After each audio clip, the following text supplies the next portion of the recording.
বন্ধুরা কেমন আছেন সব? আশা করি সব ভালো আছেন। আজকে আমি রান্না করব পাতি হাঁস আর নতুন আলু। শীতকালে হাঁসের মাংস তো খেতে খুবই ভালো লাগে, সবাই জানে এটা। আর আমি আজকে এটা রান্না করছি নতুন আলু দিয়ে, নারকেলের দুধ দিয়ে।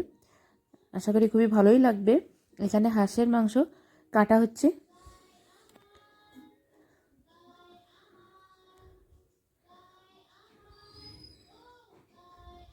আর এদিকে নতুন আলু কেটে নিয়েছি আমি। মাংসটা ভালো করে ধুয়ে নেওয়া হয়ে গিয়েছে। এবার আমি প্রথমে আলুগুলো ভেজে নেব।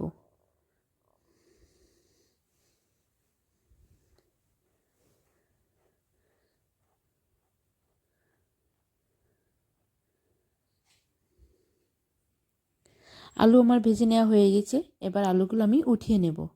তারপর আমি তেলের ভিতরে দিয়ে দিলাম পেঁয়াজ কুচি। পেঁয়াজটা একটু হালকা করে ভেজে নেব।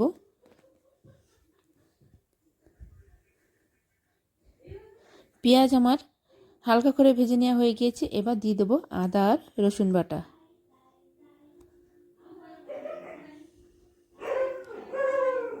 তারপরে পেঁয়াজ রসুন আদা ভালো করে ভেজে নেব। পেঁয়াজ রসুন আদা আমার ভেজে নেওয়া হয়ে গিয়েছে। এবার আমি দিয়ে দেবো পরিমাণ মতো হলুদ, স্বাদ মতো লবণ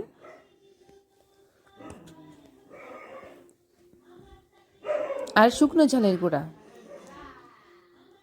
দিয়ে এগুলো আমি ভালো করে মিশিয়ে নেব।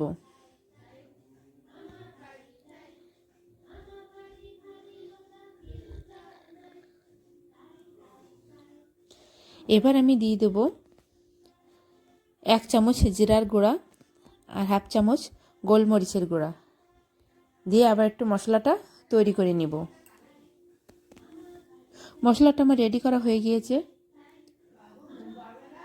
এবার আমি দিয়ে দেব মাংস, দিয়ে ভালো করে কষিয়ে নেব।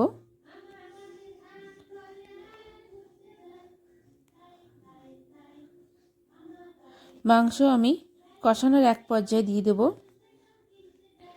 অনেকটা তেল উঠে আসছে মাংসটা কষানোর মধ্যে। এবার আমি দিয়ে দেব নারকেলের দুধ।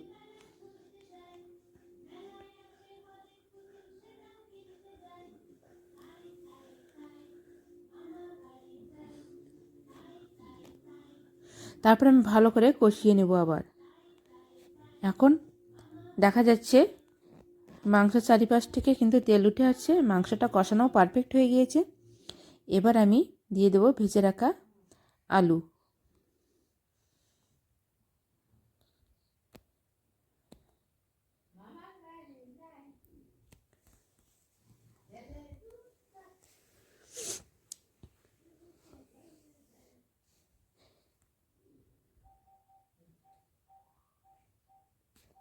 তারপর আমি দিয়ে দেব জল, দিয়ে আমি একটা ঢাকনা দিয়ে ঢেকে কিছুক্ষণ ধরে এটা ভালো করে জ্বালিয়ে রান্না করে নেব।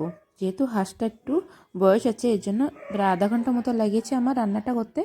এবার আমার শেষে দিয়ে দেব একটু গরম মশলার গুঁড়া, দিয়ে একটু নাড়াচাড়া করে এটা নামিয়ে নেব।